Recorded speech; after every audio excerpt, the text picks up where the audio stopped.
Good afternoon, everybody, and welcome to Lunch Break with the Rabbi today. Today is Friday, right before Shabbat. Today is the 8th day of the month of Elul, August 28th. And welcome as we're going to review this week's Torah reading with its contemporary application. This week is Parshas Ki Seitzei.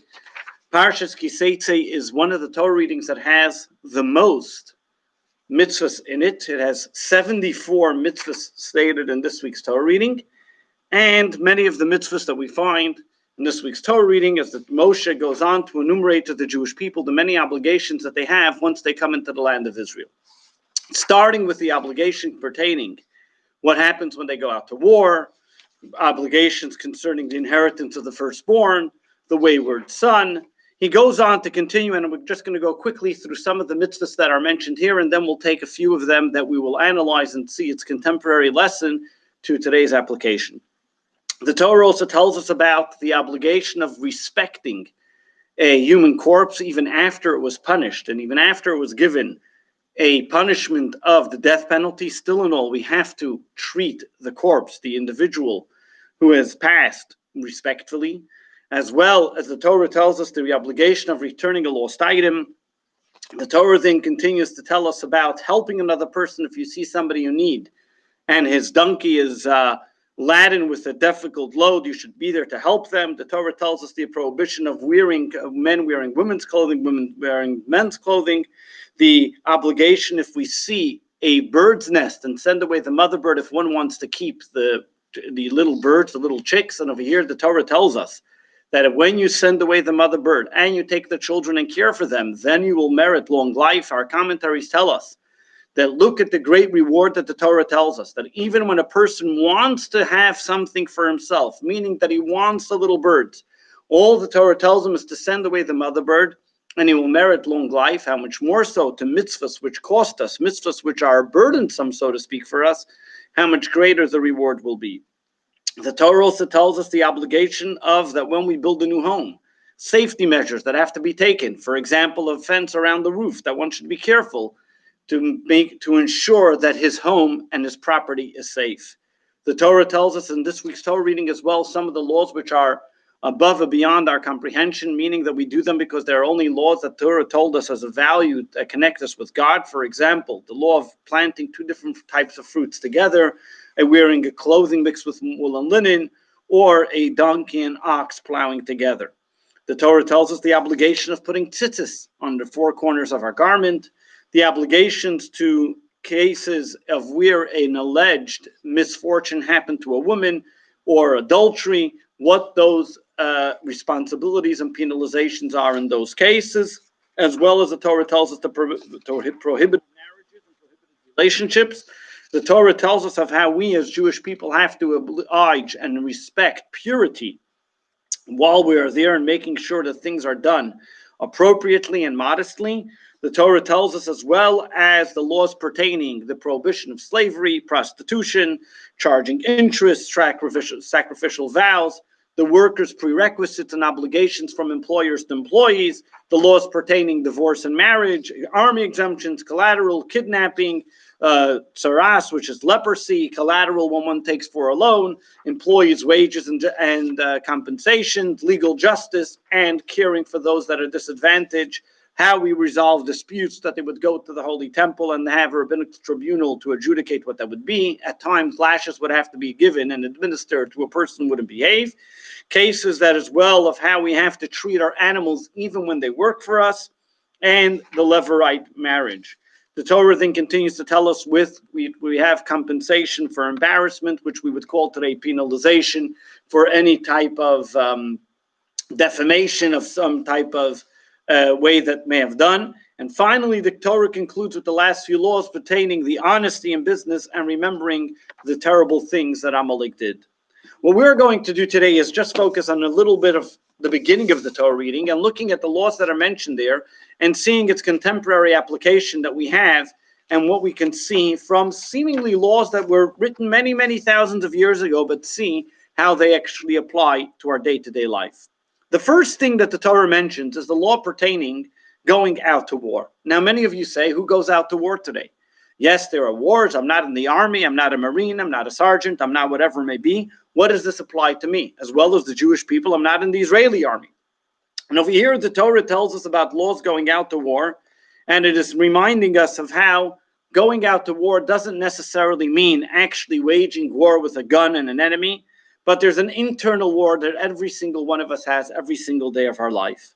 And that internal war is between us, the godly inclination, and the evil inclination. Every single one of us has this challenge between the godly and the evil inclination to know where we are and what we are and over the right thing to do. Meaning that when a person gets up in the morning, sometimes we can be lazy, or we don't have that excitement to be able to serve God. We don't have that excitement to be able to get out of bed, whatever it may be. And there's the constant struggle between the godly inclination versus the evil inclination. And over here we ask, what happens? How do we go about it? How are we victorious that we should be able to listen to the godly inclination over the evil inclination? And over here, the Torah tells us, number one, we should remember that when we go out to war on our enemies, meaning the evil inclination, which is seemingly the enemy, trying to subdue us from doing the good thing, we should remember the next part that the verse says, that God will give the enemy in your hand. Meaning that the very fact that God gives us the ability to wake up in the morning means that he trusts us and he believes in us that we can overcome the difficulties of the enemy. The very fact that we are up every single morning means that God is telling us that every single one of us has that opportunity to be able to take over that challenge and take the enemy by its horns and conquer it. The key is in our hands. God is telling us that every single one of us has the ability to be able to overcome that challenge. Though, yes, it is a war. It's a war that maybe you haven't asked for, but it's a war that you voluntarily maybe have accepted. The very fact that we are here as people in this world, God puts our soul in our body, and the conflict and the dichotomy that exists between the soul and body is forever there and is forever challenging. The question is only, do we realize the God-given gift that God has given us to overcome and let the soul overcome the body? Let the soul understand and appreciate and fuse the body with that spiritual understanding that it can achieve and it can overcome, and it will make it. However, as the Torah continues to tell us, Vishavisa Shiva, you will take it captured. At times, if you don't realize that God has given you the gift to be able to overcome that godly inclination, that God has given you the gift with the godly inclination to overcome the evil inclination, you sometimes fall captive to the evil inclination. You feel trapped. You say, what do I do? Where am I going to go? How do I get out of this situation? And therefore, the Torah reminds us, yes, there's a concept of repentance. The word teshuvah, which means to return. It's not repenting and feeling bad and regret on what you did, but it's really returning and being cognizant of who you really are. Reminding you that, yes, you're going out to war, but at the same time, you have the protection. You have the ability to overcome it, is because God is on your side and protecting you and watching you and vouching for you, cheering you on that you will be successful. Don't allow the influences of the evil inclination. Don't allow the enemy to try to seduce you and say, yes, take me in, as it begins in this week's Torah reading. The only way you can take in that enemy is if you transform it. We have the ability to transform the evil inclination. And as we mentioned, the Torah then continues to tell us about the laws pertaining the mother bird that you send away. We see how the Torah tells us that if you send away the mother bird and you keep the children and you bring them up, then you will merit to long life. And then the Torah continues to tell us about building a new home and making a fence around your roof to make sure nobody hurts themselves. Over here we see again, if we follow the mission, we stay on course, and we do what we need to do, the Torah provides us with the proper necessities and blessings and guarantees that we will ultimately be successful in everything we do.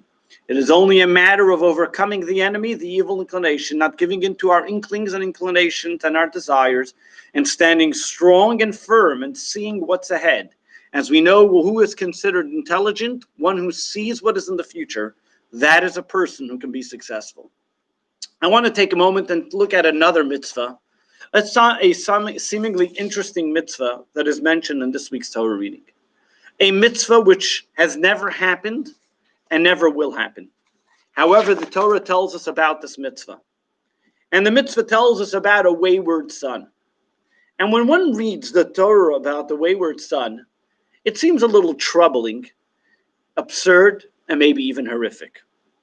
The Torah says as follows: if a man has a stubborn son and a rebellious son who does not obey his voice of his father or mother, he does not listen to them when they discipline him, then his father or mother shall take hold of him, bring him to the elders of the gate of the town. They shall say to the elders, this son of ours is stubborn and rebellious. He does not obey our voice. He is a drunkard, and he is a fresser. He eats a lot of food. And what is the punishment? Listen to this. Then all the men shall stone him to death. You must purge the evil from among you, and all the Israel will be afraid.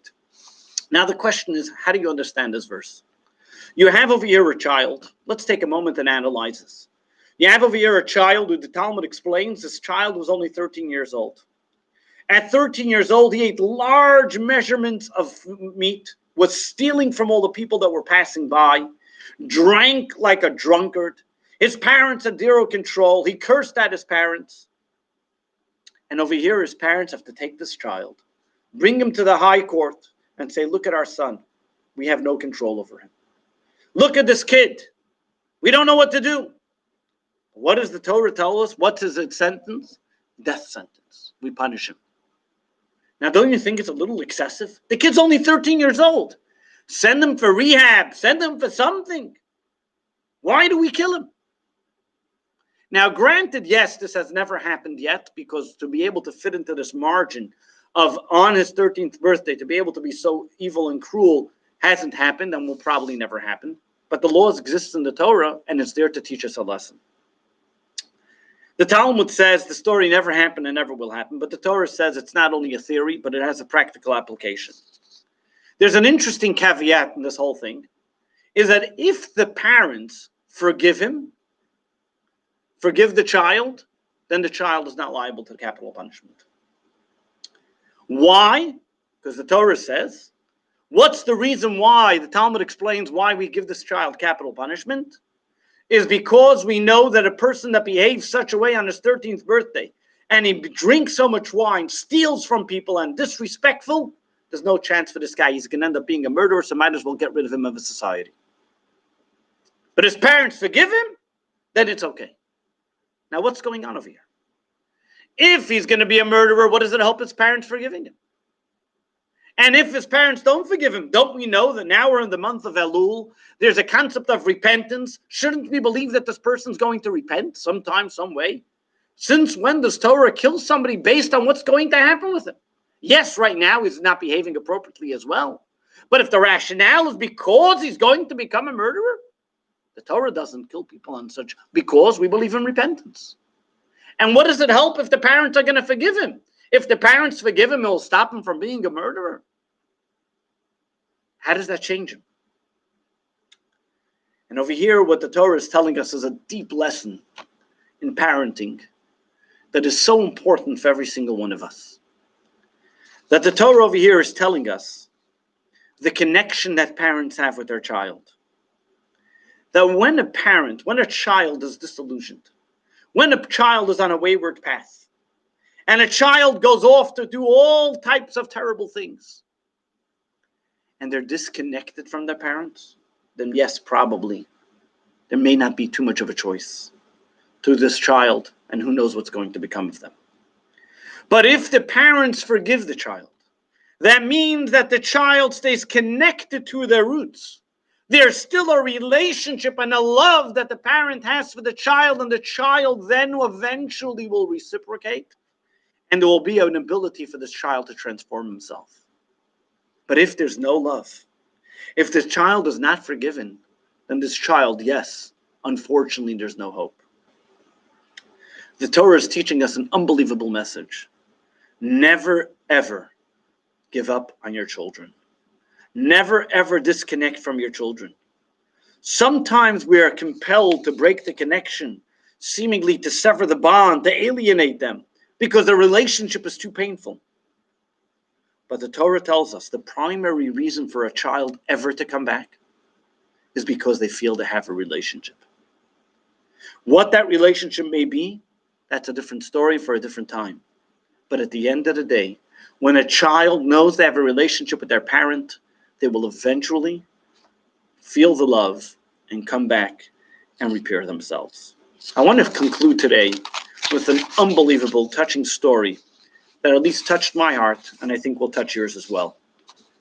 This story is from Rabbi Simon Jacobson, the author of Towards a Meaningful Life, and he shared the following story, and I'd like to share it with you today.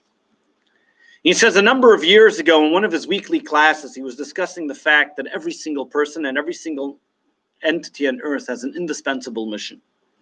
Irrespective of what their talents and qualities and how they may be, or what they consider their imperfections, God has given every single person a unique mission to accomplish in this world. Even if, God forbid, they're born with some type of handicap, that person is blessed with other strengths that they can do and accomplish their mission in this world. Rabbi Jacobson says after the class, a striking young man approached him. The person, as he noticed, had some type of motor complications. He saw had a little speech impediment and some other type of complications that may be, which you may call special needs, or some type of something wrong with his nervous system. He came and approached Rabbi Jacobson, and he told Rabbi Jacobson the following: that when he was born, he was diagnosed with all different types of rare diseases that his parents discovered and felt that they would not be able to deal with it, and gave him away as a newborn. His parents were very wealthy and comfortable, so therefore they made sure that he was well taken care of in some type of nursing home, in some type of orphanage, that they would be able to deal with his mental and physical handicaps. Over time, they realized that the orphanage realized that he was a little bit misdiagnosed. It wasn't as severe as they first thought. But at this point already, it was a little past that time where his parents still did not want to have any relationship with him. And at that point, his parents were still not willing to handle him, and they gave up to having any contact with him. And as I mentioned, his parents were pretty wealthy and good on. So he grew up as, so to speak, a privileged orphan with all his physical needs taken care of, except for one important thing not there: unconditional love from nurturing parents. As much as he tried, he could not completely control his feelings, and the pain was strong, with years of struggle, not having anybody to turn to. He asked Rabbi Jacobson, what is my mission? How do I, a handicapped individual with an impediment, not growing up with parents, fulfill his mission? As they continued to get closer and have a more of a relationship, Rabbi Jacobson and this fellow would go on to talk for many times, and he asked him if he can help him discover his special qualities. And finally, he came to Rabbi Jacobson crying for help. He wants to have a relationship with his parents. He was able to track them down and find out where they were, and he asked Rabbi Jacobson if he can reach out to them and make the connection. After a few months of hesitation, back and forth, what should be done, Rabbi Jacobson says, I finally got the courage and made the call. And he says, hello, he calls up the parents, he says, good afternoon, I am a good friend of your son, I would like to speak to you about him. Deathly silence was on the other line. He said, what do I say now? He said, hello, and we speak for a few moments. The father responded and says, what can I do for you, in a brisk and cold response? He says, I know your son. He's an extraordinary human being, and I thought he would make you proud. The father just hung up the phone. Rabbi Jacobson thinks to himself, what do I do? Do I call now? Do I call back? A few days later, he tries again. This time the secretary didn't let the call go through. But he tried again and again until finally he got through.